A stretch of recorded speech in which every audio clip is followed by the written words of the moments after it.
Time to get a belly full of beer. Oop. Are you sitting outside?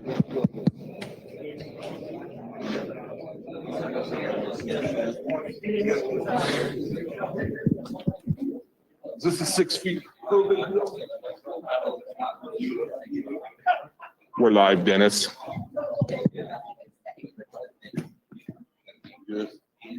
All right, good Friday morning, everybody. Today is Friday, April 22nd, 2022, and this is your Friday safety meeting. My name is Dennis Davis. I work in the safety department. Our safety department is located in the Z building on the southernmost building on this campus. We're on the ground level, right in the center of the room. So if anybody ever has any questions, comments, or concerns, don't hesitate to stop by and pay us a visit. We don't promise that we're going to have the answers to everything, but we promise we can point you in the right direction if it's not something that's safety related. You know, we've accepted the fact that the safety department is kind of the de facto information center for the company, and you know, we're always willing to step up and help. We do this meeting every Friday morning. You know, post-COVID, we're getting back to doing this every Friday morning. We are live on Facebook, live on YouTube. So folks that are listening live, thank you for joining in. Of course, please like and subscribe so that you can get notifications on when we go live or when we put out information.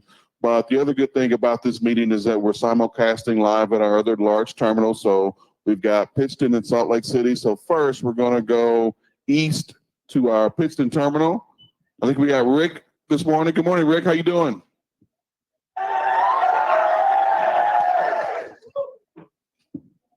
Good morning, loud and proud from Pittston, Pennsylvania. Hey, and that's not piped in either. Man, you guys got a live crowd there ready to go this morning. What do you got for us today? You know, it was a strange week. You know, we started out with 6 inches of snow, and we're in the 50s and no snow. You know, I think that's kind of the trend across the country. You know, we went to a baseball game here earlier this week, and I was literally in thermal. But today it's supposed to be 80 degrees, a little windy. But I think that high winds are coming your way. Yeah, we got. I think Sunday we're gonna hit those 80-degree marks. But yeah, it's been a good week here. You know, we had a great crowd as far as orientation. I think we had like 34 through class, in great bunch of great group. Well, good deal, good deal. You got anything you want to share with us this morning, or? Nothing right yet, but I'm sure I will in here in a little bit. All right, well, good deal. So if anybody in Pittston has any questions, comments, or concerns, don't hesitate to step up and we'll get you on the microphone. Sure enough, thank you. All right, let's go west, Salt Lake City, Utah. Good morning.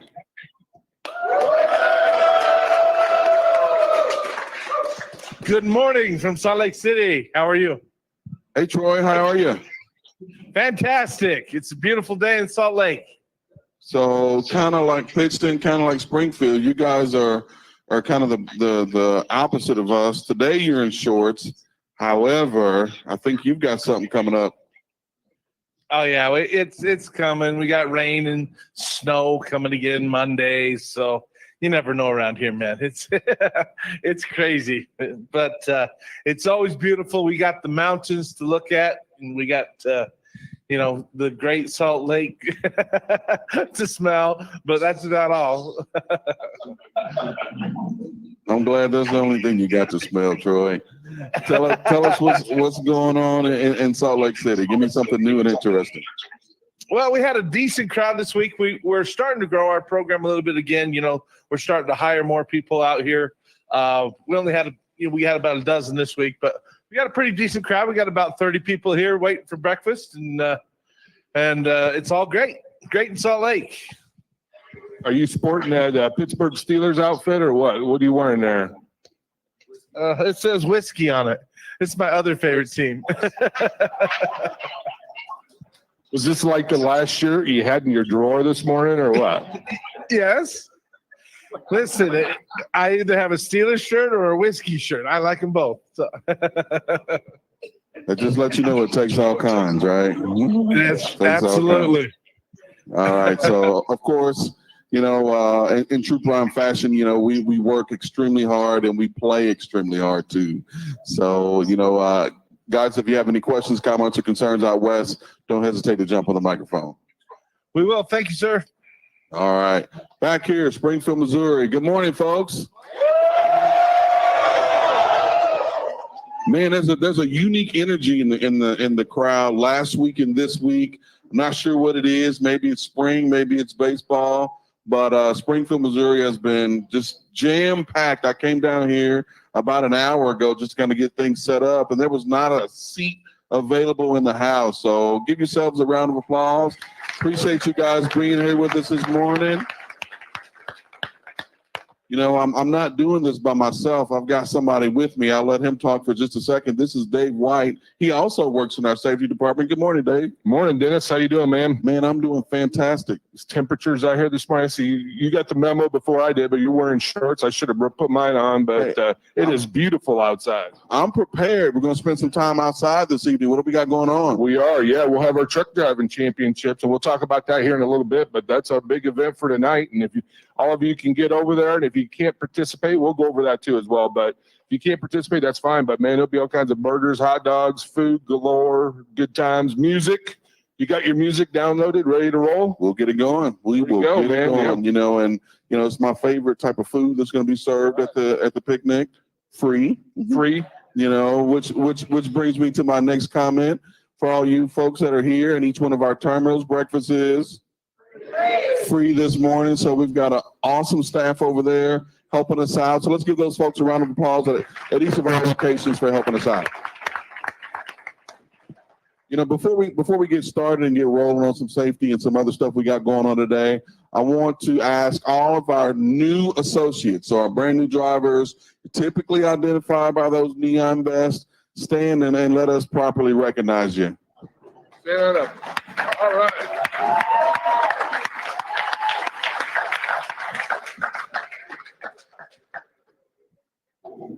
This is you guys are entering into this industry at a very unique time. It's an awesome opportunity. I'm biased, but I think we have just the most absolute best trucking company out there. I'm sure each and every one of you did your homework. You researched a number of different companies. You watched, some influencers on YouTube, maybe even watched, us on this Friday morning meeting a time or two to kind of get a feel of what you guys are getting yourself into. And I'll be the first to tell you that this company isn't perfect, and we don't ever pretend to be. And one of the reasons that we do this meeting is to be transparent about that. And we solicit feedback from all of our drivers, whether you've been here 10 minutes or whether you've been here 10 years. We want to hear what you have to say. We want to hear what your experience is. And if there's something that's not right, we're going to do everything we can to make it right for you. So thank you guys for being here. Thanks for joining the family. You're here now. You're part of us. And you're part of, some 10,000 plus, in-house and driver associates that are trying to make a living for each and every one of us. So thank you so much. No doubt. And I'd like to just give you my thank you as well. And thank you for, some of you have changed job careers, decided to get in trucking. Some of you just, hey, this may be your first real job you have in life, but this is a very rewarding career. And there's no doubt, Dennis said we got the best company. I'd agree there, but we also have the best training program you will get. You're not going to get this many miles over the road experience, meeting our customers, sometimes meeting our DOT officials out on the highway, getting pulled into scales and stuff. No better way to learn than to be with a trainer and do that. Different weather conditions throughout the country. We talked about that. Rick set up in PA this week. They had 6 inches of snow. Yesterday we had winter storm warnings out for Donner Pass, I-80. The winter's still going on out there. And so, you get up in the higher elevations, you can run into winter conditions. No better way to learn than it is with a trainer. So, and not only that, Dennis, we talk about driver health and wellness and living out on the road. It is a challenge. You go into many truck stops. There's not a whole lot of selection sometimes. They're doing better nowadays, but for food items and such, this morning we have Rachel. Come on up here, Rachel. Rachel's our dietitian for the driver health and wellness, and she's cooking something up over here. If you guys can't smell it, you're missing out. There's no doubt. She's giving us a little taste of her preparation of how to eat healthy out on the highway and what to do. So good morning, Rachel. Good morning. How long you been with Prime? Since Thanksgiving. Thanksgiving. All right. That's a good time to come here. Yeah. Yeah, no doubt. So what'd you do before Prime? I was a dietitian at Mercy Hospital. All right. So- Good. So go ahead. Tell us what you're doing over here. So over here is a lot different than Mercy because you guys are all mobile. Everyone that I worked at Mercy was just kind of like normal 8 to 5 sit down job. So this is a whole lot different. I would have never, ever, ever, ever guessed the things that you guys run into every single day. So just kind of communicating with you guys. We have a great group of drivers who gives us like healthy feedback. Like who came up just a little bit earlier and was telling me what they made in their Instapot? Oh, you were, yeah, see, awesome. So drivers like you, that's how we figure out what's going to work well for you guys. That's how we like create our programs for you guys. So basically what I have here today is a recipe that you can make in your Instapot in 30 minutes or less. And so Instapot is a great tool for drivers because like you were saying, it's really hard to find good food out on the road. It's possible, but it's a little bit harder. So if you can cook while you're out on the road, it really, really helps. It helps you to avoid things like diabetes. Anyone in here know anyone with diabetes? Anyone in here know a driver with diabetes? Okay, so diabetes is unfortunately twice as prevalent in truck drivers as it is in a normal, like I was saying before, an 8 to 5 sit down population. So that's something that we want to help you guys to avoid coming into this field. It is a risk factor, just being unhealthy. So we want you guys to stay healthy, and this is what we're doing. So this recipe that I have is just one example of the recipes that we have in our Fit in 15 program. So Matt has came up here and talked about Fit in 15 before.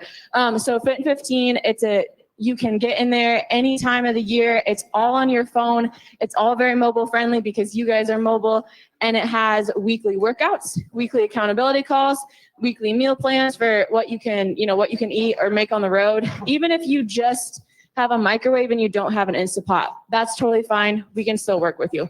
So any questions about Fit in 15 or like the recipes? What are you cooking over here? What's this called? Oh, sorry. No, that's okay. This is, it's a veggie pack chicken chili. Ooh, sounds good. Now you did one for Dennis and I think Robert and Lowe and Steve Woodkey was involved too. You did like a breakfast item a few months ago. We're kind of locked down for COVID, so we're moving our Friday morning meeting around. I think that day we're up in recruiting, and but yeah, that was an awesome dish you made there. That with it was eggs and all different types of veggies, and so same thing. Lots of veggies. Veggies help you to kind of keep that calorie control. So. Dennis and I were kind of fighting over the egg dish, but I think but it was really good. So look forward to it. We're going to bring you back up here in a little while after it's all done, and you can talk some more about it. Okay. Awesome. Thank you. Appreciate it. Yeah. All right. So what trucking company out there is going to bring a dietitian up here and talk about your health and wellness? You don't get that. This is a unique place. I challenge you to go out and look and see what the other big boys are doing out in the industry, and nobody's doing it like we are. We are very prideful about what we got going on here. Some of us, like myself, are a little bit more boisterous about it. So Rachel's going to give us a little bit of a sample of what she's got going on here later on in the meeting. Sounds good, man. Let's talk about some safety. How's that? Go for it. All right. This past week, we had 136 DOT inspections. 89 of those were clean ones with no violations, so 65% clean rate. Congratulations, man. That's a good percent. Yep. We're going to kind of skip gears here and go into a different subject matter, get off inspections. We're going to slide on over to distracted driving. And back in 2010, Congress, did you notice this? Congress passed a resolution, 2010, to make April Distracted Driving Month. I think I read that this week. There you go, man. So, yeah, and you wonder why. I think for once our government actually had the foresight to say, hey, this needs to be addressed with our motoring public. And, unfortunately, since 2010, I'd have to probably got worse distracted driving on the roadway. Many of us think distracted driving is just using a cell phone. Well, it's not. That's part of it, but it is much more than that. And back last year, I think the National Highway Traffic Safety Board put out a little over 3,000 fatalities were attributed to distracted driving nationwide. Now, you talk to law enforcement, and we have, I'm privileged to go to a lot of conferences, talk to a lot of different states. they say this number is way underreported because they never know for sure what's the cause of an accident. Is somebody going to admit that they had, they're using their phone or they're texting and driving when they have an accident? For the most part, we're not going to do that as humans. We're going to say, we don't know what happened, this and that. So that number can very much be underreported. So this morning, thought it'd be a good idea. We talk about some distracted driving, and really there's 3 different levels of it. There's visual, there's manual, and then there's cognitive. So visual distraction would be taking your eyes off the road. You're going down the road, you take your eyes off the road, and something happens out in front of you, and you're not able to respond to it. Who could give me an example? Why would you take your eyes off the road? And let's keep this PG-13 here, I know what old Don Cook's thinking over there, but no, we can't go with Don's idea. So what's that? Radio? Okay. Yep. That could be one. Anybody else? Okay. Looking at your cell phone. Gal in the car. Grimy's right with Don Cook. Yeah, I agree there too as well. So yeah, any of those cell phone, if you're checking your messages, you're looking at your cell phone, things like this, looking at your emails. People do that going down the road. Looking at billboards, any of those can be visual distractions. Let's hand out a couple of prizes. Why don't we do that? Go for it. You keep going. I'll get the prizes. Okay, thanks. Dennis is gonna hand out the prize. We got some special guests in the house, and we forgot to introduce them. We should have. We got our people from Lockton Companies back here. Lockton is our insurance broker. They brought a lot of different swag up here for us, so we're going to hand that out to you all. Some water bottles, some, I think, notebooks and such as well. Yeah, go for it. That gentleman right over here, he's one. Yep. So anyway, second type of distraction, manual distraction. What's a manual distraction? What would you think? There you go, taking your hands off the wheel. So like you're reaching for something, reaching over. You drop something on the ground, what do? You go down to reach, you're getting your hands off, your eyes are going off the road, and that's another type of accident that can happen. Drinking, yep. Manual, give one to Roy. There you go, answering your phone. Give this gentleman right here one. Yep. Anybody else? Man, you got some cool water bottles up here. Go ahead, ma'am. Fiddling with your hair. There you go. Yep, definitely. Smoking. You're not putting on your makeup while you're driving on the road, are you? Okay. Nobody puts on. No, he does that now. So yeah. The White Castle in your hand. Yeah, that definitely, no doubt. So adjusting your stereo, looking at your radio, going down the roads. Yeah, changing channels. Those are considered manual distractions. Let's look at the third one now, cognitive distraction. And this one is a lot of what many people don't know what that is. What is cognitive distraction? It's what? Daydreaming. There you go. That's a perfect example right there. Hey, using your cell phone for a long period of time. Legally, commercial drivers, you can use your cell phone. You have to have a one-touch system. Many of you have headsets on. But when you get into that long conversation, you're not concentrating on defensive driving. You're not concentrating on what's going on out on the road. So when those situations that come up, we ask you to keep that conversation short. If you're going to take a phone call from your loved one at home that starts getting a little bit heated, which sometimes those do because things happen at home, understand a water heater will go out or your furnace may go out and your wife or your husband's calling you saying, what do we do now? I mean, this and that. Sometimes in those conversations, you're better off just pulling over and having that conversation when you're parked. And that's what we want you to do. So remember that. Listening to audiobooks. How many of you guys listen to books on tape going down the road? Maybe you do. That's another cognitive, hey, lights are changing. I'll be honest with myself. I've used my cell phone before and I've driven down here in Springfield and I'll go through a stoplight and I'll be on a conversation with my kids or my wife and I'll go, hopefully that stoplight was green. I already went through it. I mean, you're looking in your rearview mirror and yeah, that may be a little funny, but if it's not green, there's a problem. I'm going to have an accident. So those type of situations, stay away from, long-winded conversations. We ask you in safety, if you're going to call us back for an accident, get parked and call us. Because it's a lot easier to get the information if you have pictures on your phone or if you have documentation. You're not trying to fiddle with that going down the road. We don't want you to do that. So, yes, buddy. Your co-driver? Very much so. Definitely. Yep. Taking care of somebody else? Yeah, no doubt. Fatigue? Yep, no doubt. All that plays into being distracted. So, I think it's a good topic we went over. Anybody want to comment on distractions? Music? Yep, that can be too. Yeah, no doubt. You want to say anything? Jump in, buddy. Sure. As we wrap this part up, as we Yep. talk about distracted driving, sometimes you may not even know that you're distracted. Unfortunately, I had a young driver come to my desk this week, and he had gotten routed in because he passed the scale. All right, and the scale, it wasn't one of these pop-ups. It was one that had like 3 signs leading up to it, lights flashing, everything, and he missed all the signs, missed the scale. And it was just a situation, oh, I just missed it. I hear what you're saying, but you didn't just miss 3 different signs, lit up like that. You were distracted, all right?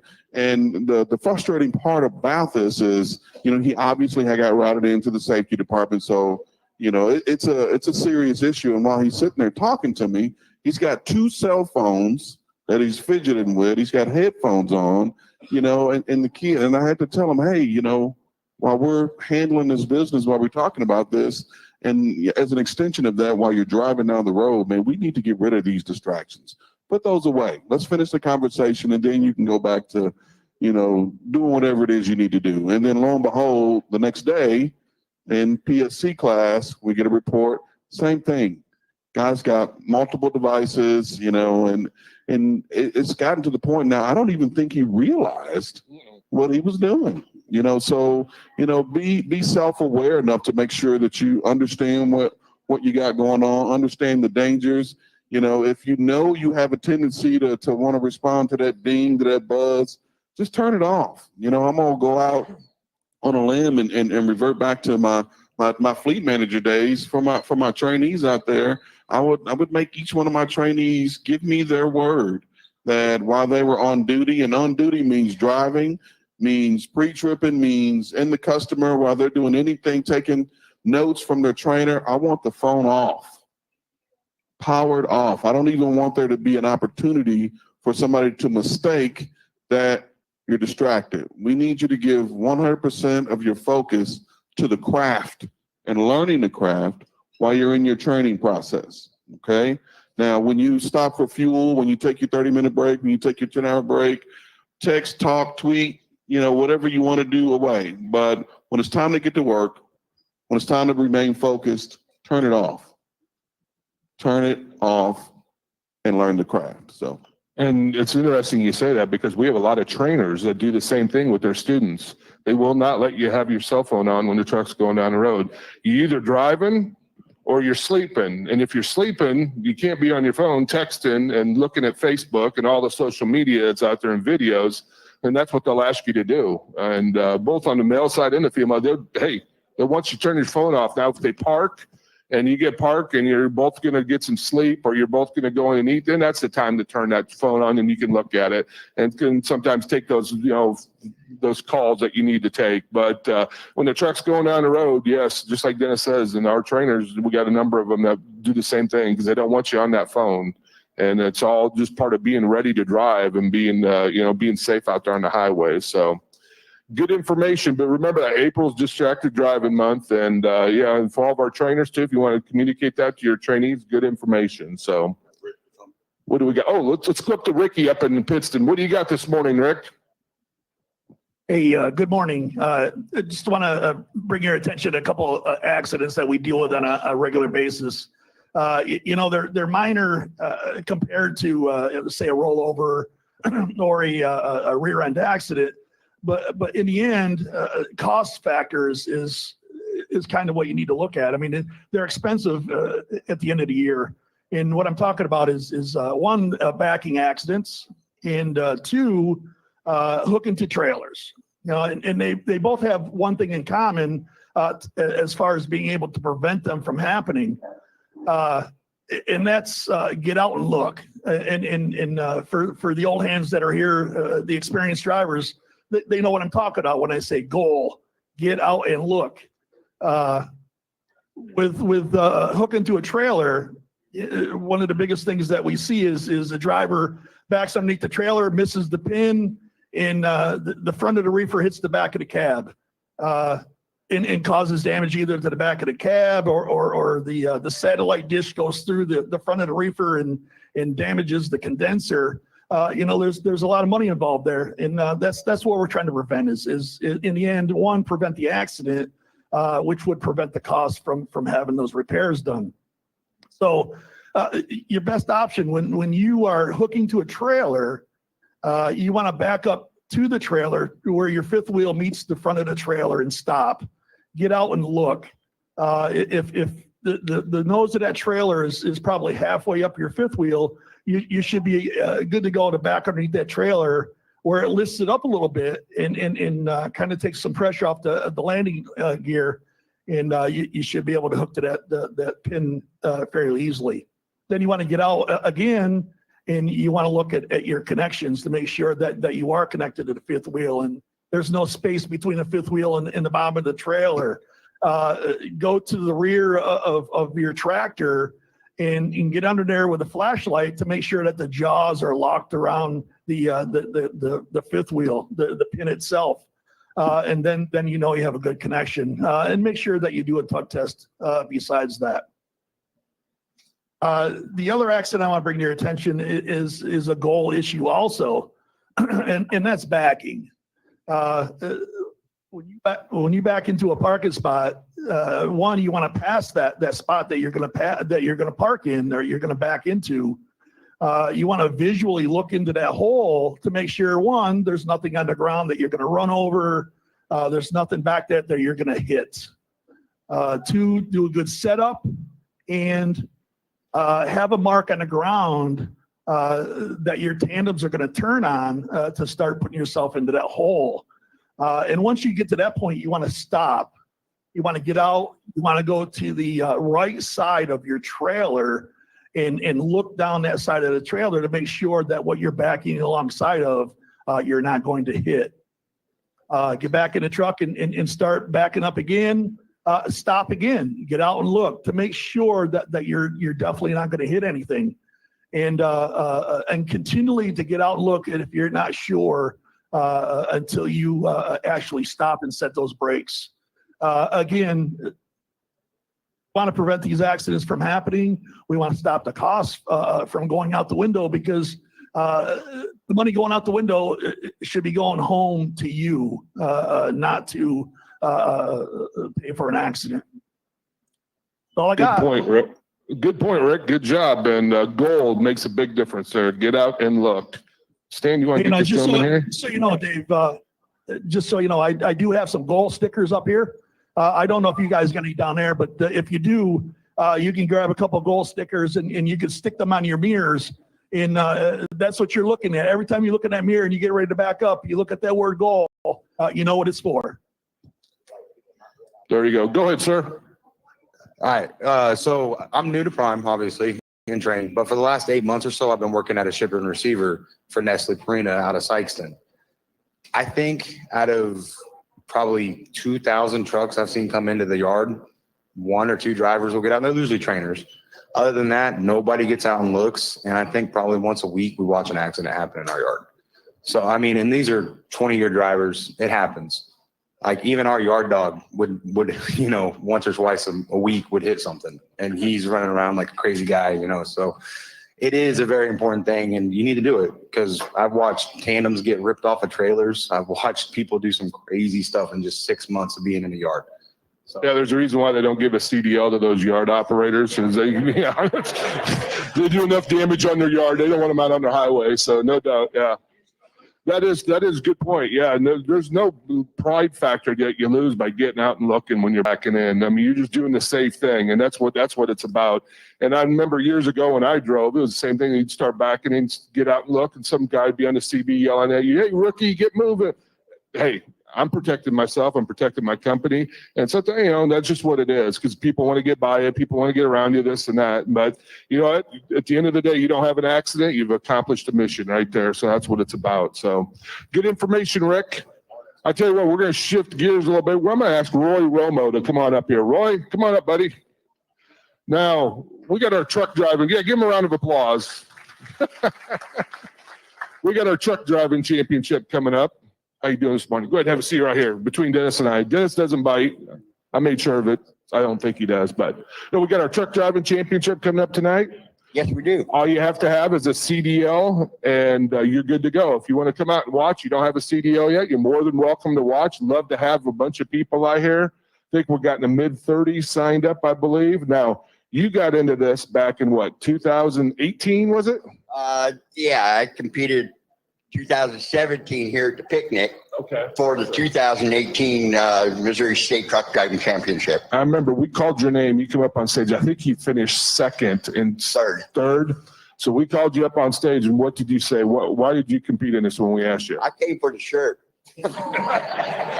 I like the shirts. I think I mean I've seen other drivers around here that are wearing these Team Prime shirts. Like, man, how do I get one of those? I think it was Dwayne Grimm there.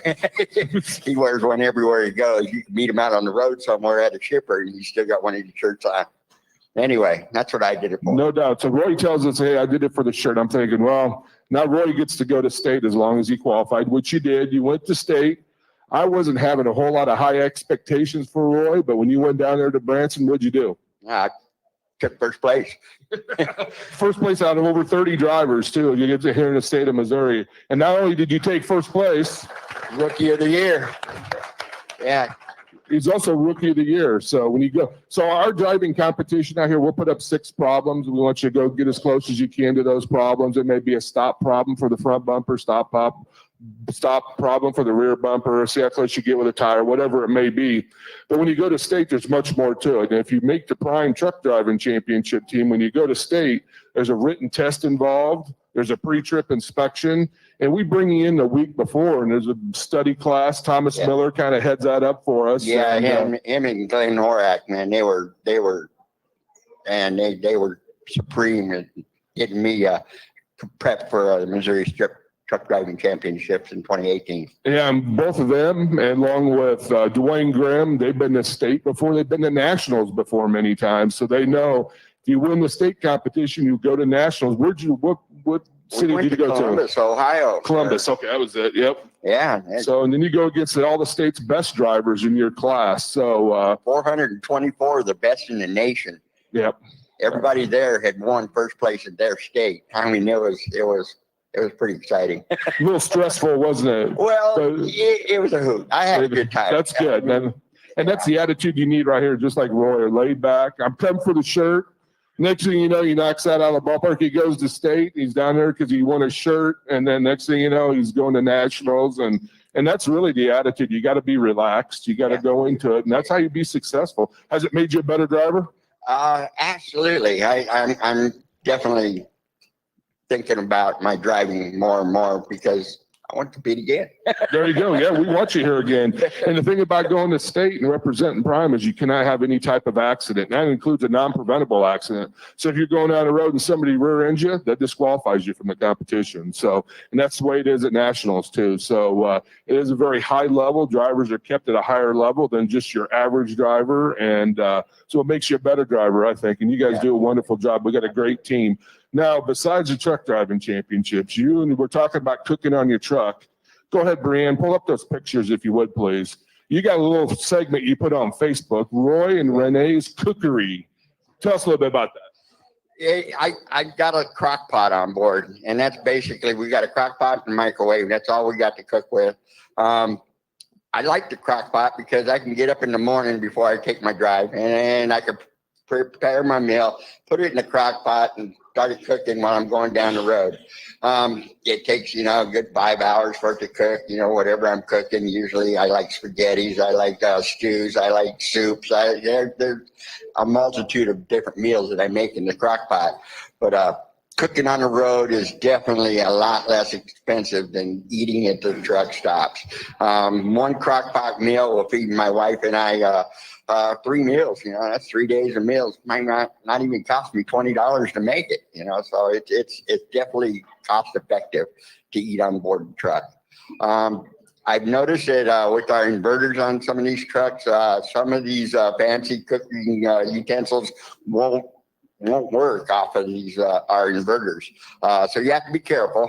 I got a regular little dial, hot, cold, medium, off crock pot, and it works great. It really does. I mean, That's awesome, yeah. And I'm sure you get comments from drivers parked next to you. all the time. Hey, man, what are you guys cooking over there? All the time. In fact, I offer people meals everywhere I go. You never offered me one, Roy. Okay. No. No, that's good. That's good. Good information by Roy. I appreciate you coming up here. We got Rachel cooking one back here, probably a little bit healthier, but hey, it'll be good. I guarantee you that. She does a good job. I think I'll show her my roll of There you go. stuff. Good. Renee. There you go. Roy and Renee's cookery. Thank you for coming up, Roy. Appreciate you.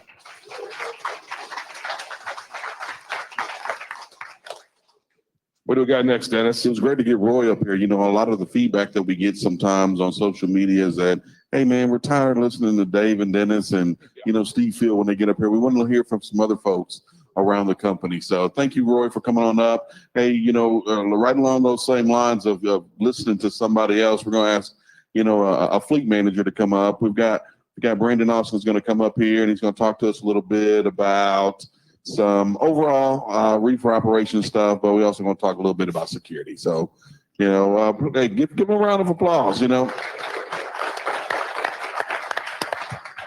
So this is Brandon's first time up here, and he told me a little bit earlier he gets nervous talking in front of folks, you know, but this is just me and you talking just amongst a few of our friends. You know, tell us a little bit about yourself. What made you want to come here to Prime? How long you been here? All that good stuff. Okay.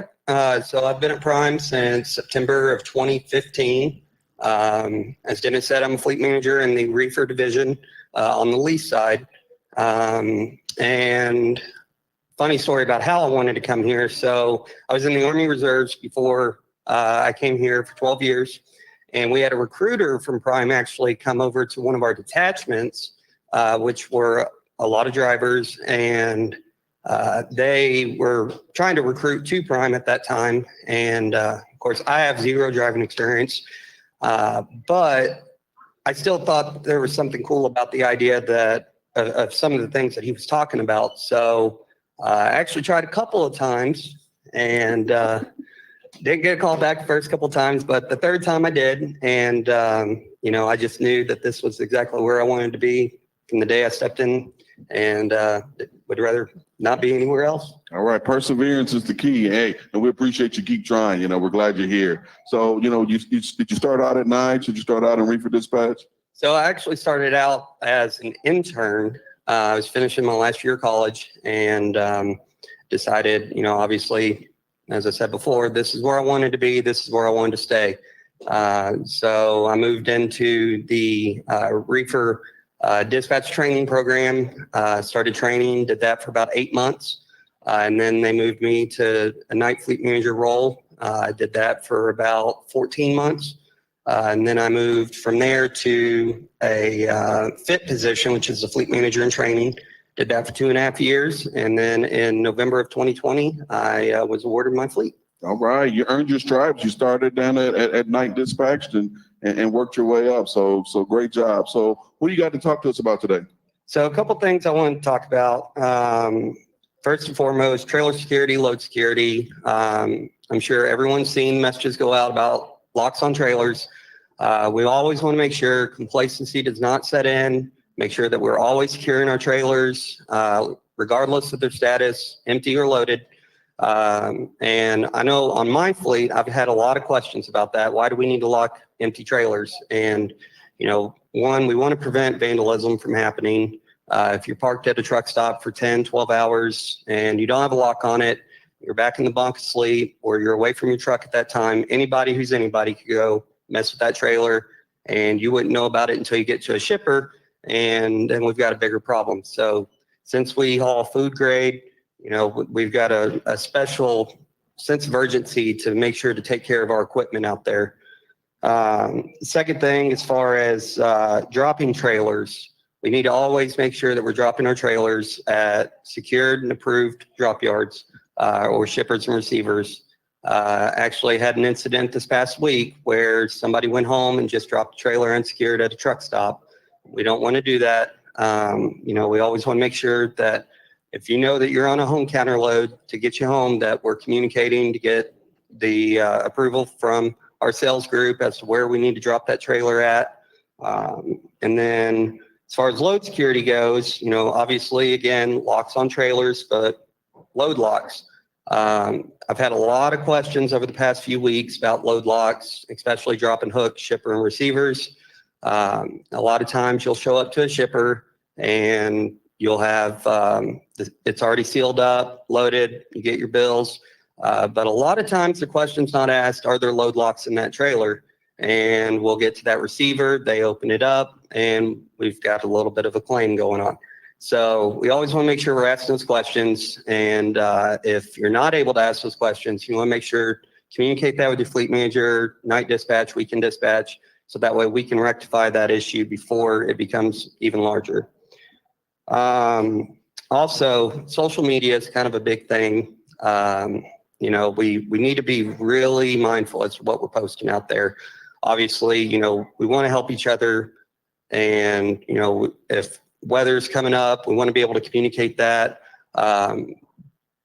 But we had an incident this past week where a non-prime operator happened to see a prime operator and wanted to locate said operator, but didn't know how to, so they started posting videos about it, and it kind of went viral. We had operators from Prime and other companies, you know, commenting, and went even as far as telling him where she was. That's something we really want to be mindful of. You know, security of our operators is obviously number one. We want to make sure that you're safe at all times, and that includes each other. You know, I tell my fleet all the time, we're one big family, and I'm not going to post something about you that I wouldn't want my mama to see. And I mean, that's just not a road I want to go down. So, you know, we always want to make sure that, you know, we're mindful as to what we're posting out there. Absolutely. That's good information right there, especially, you know, we're told in-house too, we do not release any information on our drivers. And as a matter of fact, if one way to get dismissed around here, get let go, is to do that. And that's how serious Prime is about that. That information, where you're at, what your personal information is. Now, I will take a phone number from somebody that's trying to get a hold of our driver, then I'll contact our driver and give it to you. If you want to call them, that's up to you. But we're not gonna give out any information. That's, you know, it's all your authorized info. That doesn't happen around here. So, hey, you said you served in the military, National Guard. What'd you do? I actually was moving patrol for the Army Reserves. I joined in 2005, signed my contract 3 days after graduating high school, because I was, you know, 18, lost, had no clue what I wanted to do. So I did that. And actually, when I first went in, I was chemical operations. So I did chemical, nuclear, and biological. So you know hazmat, man. I could bring you down to safety and you can help me out. Yep, I do. Good deal. And so after I cleared basic training AIT, I got to my first duty station, and it was actually a movement control duty station. And movement control really is, you know, when we have a customer come in, we call them customers in the Army, even though, you know, 1, 2 is the same. They come in, they need to move freight from one point to a second point. We need to know what they need, what assets, you know, what they can haul, weight restrictions, all of it. And so I got into doing that a little bit, and then deployed in 2009 to Afghanistan, and did movement control over there, and came home and decided I was going to go for at least another 6, 7 years. Yeah. And you know, so that was big to me. And on that, all the veterans in here, if you don't mind, take a stand real quick. We'd like to recognize you. All right.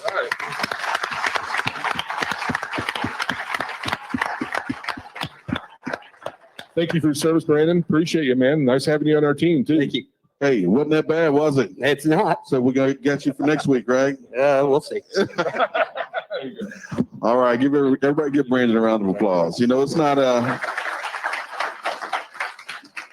you know, as easy as Dave makes it look, it's not, you know, an easy thing to get up here and talk in front of all these people, and of course, you know, the millions of people that are watching us live on Facebook and YouTube. So, you know, thank you, Brandon. You know, one of the reasons that we're all in red here today is, you know, we RED, remember everyone deployed. So, you know, we try to make that a Friday thing. You know, we got our folks in the back, you know, Caster Key and Security Bill, you know, representing too. So appreciate everybody for participating.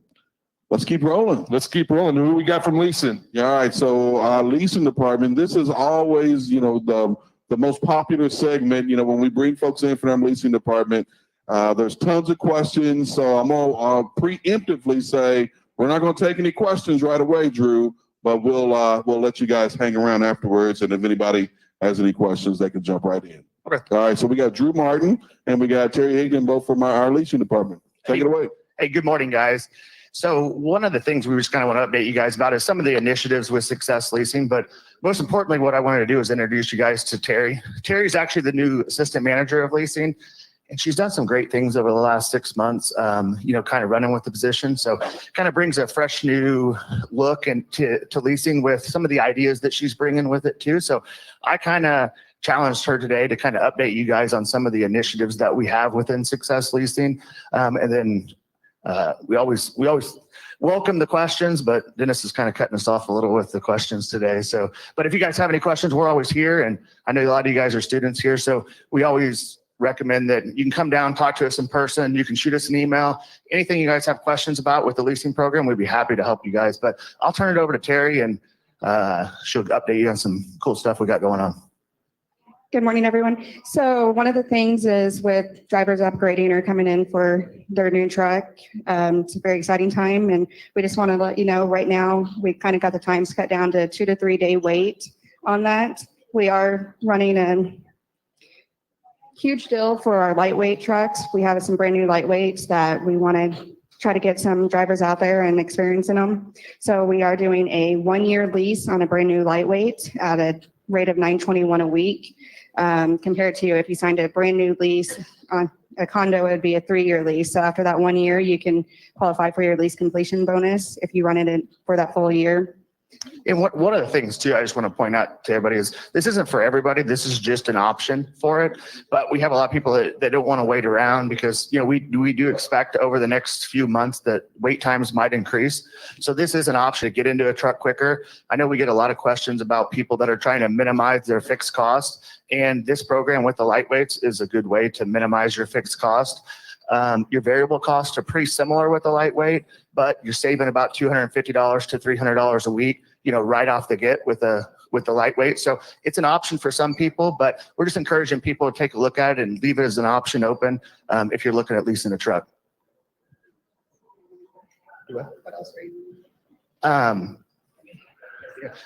Also, the second thing is we took kind of the new truck ordering back over, and Terry was actually doing this. So I'll have her touch on some of the things she's working with on the new truck order system.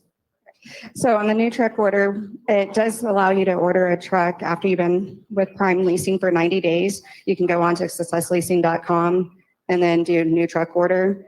Just keep in mind the automated date that's going to pop up is going to be for 120 days. Right now with the trucks, we're running about 4 to 5 months. So just kind of keep that in mind that it might not be here right at that 120 day mark. You can order a Freightliner or a Peterbilt on that option, and it will go over different, extras that you could do. Just really, if you have any questions, you can reach out to me directly. When you do an order through the new trucks, you're going to get an email back, hopefully within a couple of days from me, stating that I processed your order, asked any questions, or for further information. So feel free to contact us at any time on that.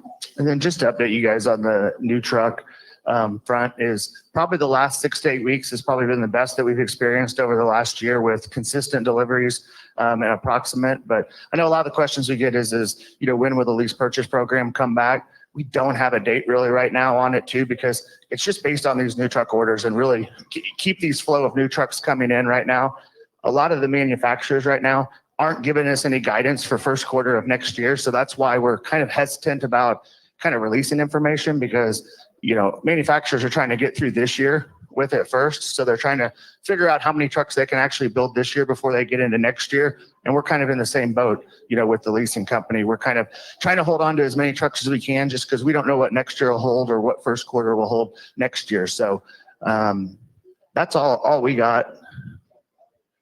Anybody have any questions? I know Dennis didn't say, hey, we didn't, but we can take a couple questions.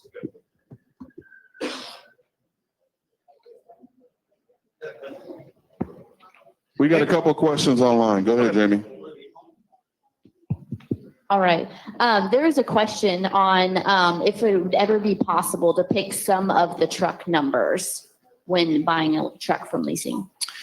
So we used to have it. One of the reasons is it's really, we try to use a system and a deal to kind of service you better. So if we know, the first digit is usually the make of the truck. So it'll say Freightliner or Peterbilt, or 2 is a lease purchase. So we try to hold that pretty tight because we always have little things happening with different trucks that helps us recognize it better to service you guys better and not have to, whether you go through the in and out bay where they can see your truck number, or whether you call on the phone and not have to say, hey, it's a Freightliner, just by saying the truck number we can. So we've tried to relax it a little bit, but it's pretty hard for us to release some of that just because there's so many different things with different models, different models in the middle of the year. So we try to use that numbering sequence to kind of tell the fleet apart and kind of service it better. So when you guys call, so that's one of the reasons why we do that. I have another one too. Do you know the average wait time after you order a truck when it will be ready? So right now it's not a matter of it's taking longer because we have slots. So if you guys look at it and just say, hey, we got 30 slots a week, for the rest of the year on there too. So when you order a truck, we look at the first time we can change it, which just say right now it's April, we probably can be September, October. But where the hiccup comes is if there's a delay between now and then, that September 1st date kind of keeps getting kicked out. So in July, it might get kicked out to September 15th to September 30th. So that's kind of the challenges we're facing is slot dates don't hold to the date that they're originally placed at. And so we don't know. They're holding pretty well right now. So if we have a slot right now for September 15th, we feel like we could deliver it on October 1st or October 15th. But again, if they have any sort of part shortages or anything like that in May, June, or July, it kind of just kicks the can down the road and just kind of kicks that truck out. And that's kind of some of the issues we've been facing for a while. I have a question to Piston. Okay. Y'all service the truck before y'all put it up for leasing? Yeah, yes, we do. We run it through a process. I will say that there are things that are missed, but it's a very rare. I mean, there's a process of it getting inspected, getting worked, going through each shop, and then there's actually a final inspection, usually after the detail shop gets it, which kind of checks it. I will say that, we are pushing as much as possible to show as many trucks as a day. So, we might show something before the tires get looked at just to get somebody looking at a truck, but that's pretty rare. But we're getting better at that. And that's part of our white glove experience that we're working on. But I will say that there are times where it does fall through the cracks. Yeah, big crack. Because I have a truck that haven't had a PM for 14 months. So now I'm in the shop. Yeah, and I think I was actually made aware of that one yesterday. One of the issues that we had with it is we have systems in place that track mileages. And so if it's at 300,000, then it'll alert you at 375. Some reason in the IT system, this truck got stuck. So like the odometer didn't change. So in the system, it stayed at 400,000. That's why you always got to watch your PMs, with it too. In our shop, when it gets pulled in, we need to be pulling PMs and not relying on technology all the time. We probably do need to look at some things. So no, I get it. I saw it. That's first for me. I hadn't seen that in a while, but I'll be the first to admit it. We got things to work on. I'll take one more question here. Why don't you do when you give these trucks out, give us drivers a maintenance list instead of what's just on the app? Because the app only gives us 4, which is your oil change, APU, transmission, air filter. Give us a maintenance like the dealership gives the vehicles. This way they have a better idea what to look at, what to keep track of. Simple on, like he says, that 14 months, that's partial driver too, because he should have pushed a little bit more saying, hey, I need to get this oil change done on it. Yeah, and in this guy's instance, he just got the truck maybe a certain amount, so it's kind of in between. So I wouldn't say it was his fault. It was more of, hey, when we check in, we got to double check it. But I get what you're saying. There's probably more maintenance intervals on there too to give it when you say, hey, because there's a lot of maintenance on these trucks now with So is the there, a way DES to, system. is there a way to make a list for those drivers to have, especially for the new ones? Yeah, and I'll have to look because our TMT, when we print the maintenance records, there should be the front page should be the maintenance items. So usually when you print off the maintenance records of a truck, everything that's been done to the truck, there's usually maintenance intervals on there. We just need to add more stuff on there to get it. It should say the last time it was changed, the amount it's due, or how many miles it has and all that stuff, but it's definitely possible. All right, Drew and Terry, thank you so much. As I said earlier, they'll be hanging around here to my left. If anybody has any questions, feel free to stop by and ask them some questions. So, we're coming up to the end, but we promised an encore performance for Rachel and Driver Health and Fitness. I think it's all ready. So what do we got? How we doing? We're doing good. All right. So I got this ready for you. Man, this stuff looks good, Dennis. You don't want any of it. Do you normally like sour cream on chili? Nah, I'm good without it. I'm good. Okay. I may cool it down. Here you go, D. What about you? Do you like sour cream on your chili? Sure. Sure. All right, while we wait for that, I'm gonna have Daryl Hopkins come on up here. Oh yeah. Of course, he never knows that I'm gonna do this, and I'm gonna ask you to give us a little update and bring up Robert, but you also have to taste the chili. Well, I'm all in on the chili. Hell, that's great. This is good stuff. And I'm a little concerned after hearing you say you had millions of viewers. Makes you a little nervous to talk, but yeah. Well, all right, I'll go quick and just say maybe just a couple of things. One, it's exciting to see the number of people in this room and what's happening to our company right now. So we're in a growth mode. That's something that we always aspire to be. The equipment has posed a lot of challenges, getting enough new equipment. So we've had to run some stuff a little longer. But you talk about maintenance, man, that just emphasizes more and more importantly on those trucks that we got to take care of them. We've got to watch those maintenance records. We've got to make sure we get them in on time and take care of it because they will break down more. And if they break down right now, I think you guys all know the wait times, the times to get things repaired are greatly extended.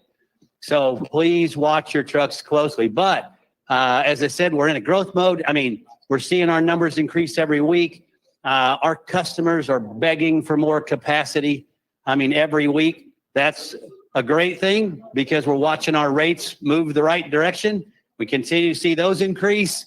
And it's the perfect environment right now because rates are going up.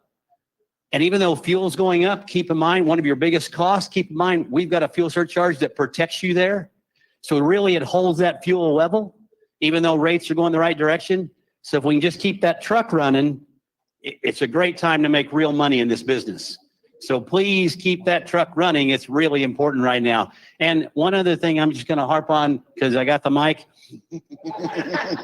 I heard them make comment earlier about damage to the back of the tractors and high hooking the fifth wheel. I wish I'd been up here first. That has been a huge deal. I get to see all the body damage bills as we repair these trucks, as we get open trucks, as we get into lease trucks. We are hitting the back of our cabs so often, it's unbelievable. And I really believe I know part of the reason. So we didn't used to have dump valves on our trucks. Now we do. We have for the last few years. And guys tend to drop that thing and then they go to the next trailer and they forget to raise those airbags back up. And then we bang right into the darn cab. So you've got to remember to do that. It's hugely important because we are damaging the heck out of our tractors. So that's my appeal to the group. Other than that, that's probably all I was going to say because I know we're trying to get to this chili and I know Robert's got to get up here pretty soon. So any questions or anything anybody's got while I'm up here? Can we do a class? Can we do a class where we can teach instead of cranking the landing gear all the way down when they're loaded and then jumping your valve? Why can't we leave it? I use my foot. If my foot goes under it, that's where I stop at. And then I dump my valves and then I pull back out, flip the switch, go to the next trailer. That's a great comment. The next trailer is 1.5 feet high with my bags all the way with your up. bags all the way.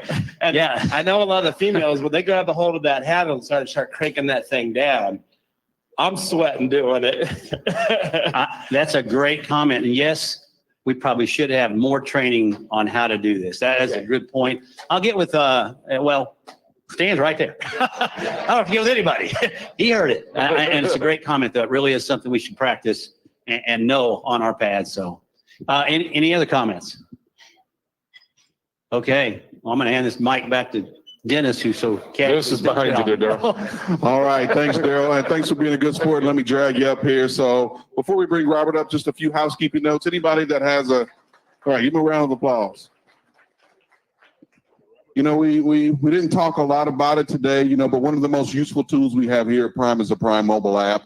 You know, it's a game changer. It's one of those things that's going to distinguish us from any other carrier in the industry. If you have any technology issues, questions about the app, I know a gentleman over here had some questions about some macros. We've got Brienne over here is our IT queen. She is all knowing and all available to get you your technology needs taken care of. So, all right, next, man, 52 years ago. Young guy started this company, and 52 years from then, he's still here, you know, leading the way. Good morning, sir. You ain't even 52 yet, are you? Not even close. Dang. Man, oh man, it knows how to make a guy feel old. I can smell that chili from here, Rachel. I know it's good. I'm going to try some. So you saved me one. You saved me one. Good to see y'all. You new folks, welcome. You made a good choice coming here. We're looking forward to proving that to you. You know, it's all about, you know, just a few basics. Treating you respectfully. We insist on that. If you happen to encounter a situation you don't think that's the case, you let us know and we'll correct it, because we insist on all our in-house folks sharing our dedication to our drivers. And certainly we owe you, you know, kindness and respect. The other thing is safety, and health is really part of that, right? We want to provide a clean, healthy, safe environment, and that's what this whole meeting is about, is safety. And our drivers, by and large, are very safe. If we find somebody that doesn't share our commitment to safety, then we put them to work for Martin or CR England. And if they're listening, that's cool too. I don't care. We also very basically owe you an opportunity to make a living. I mean, let's get real. You came here to make a living, right? To make some bank. You know, that's what Daryl was talking about. We want you to make some bank. Can I have an amen on making some bank? There we go. There we go. That's what we're going to do. Business is good. We have a lot of freight. You know, with our growth, we have a lot of standing. We have a lot of negotiating power with our customers. Not everybody's got that, because we've got the capacity, we have the drivers, we have the equipment. And, you know, when we go to our customers and work with them, and of course, we love our customers, we're very fair to them, but we make requests, usually we get some attention. You know what I mean? You know, sometimes people get pushed away. They don't push us away so much. And I don't mean that to be bragging or arrogant or anything else. I'm just saying, you know, that's just the reality of the marketplace we work in. And we're going to continue to build on that. That's why growth is important to us. Well, we appreciate, you know, you new folks. You know, again, you made a good decision, but you enable us to, you know, keep that power and continue to, you know, keep things moving forward in a very positive direction for all our stakeholders.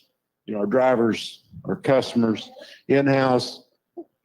You know, it's all about, you know, keeping the momentum going, continuing to build it in the right way.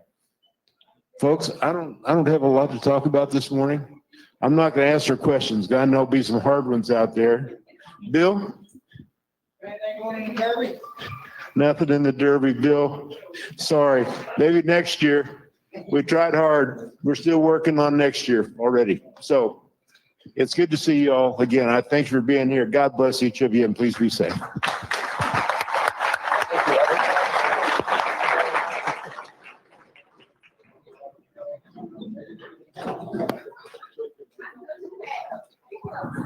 If you folks want to try the chili, step on over here. She's got plenty of cups. It is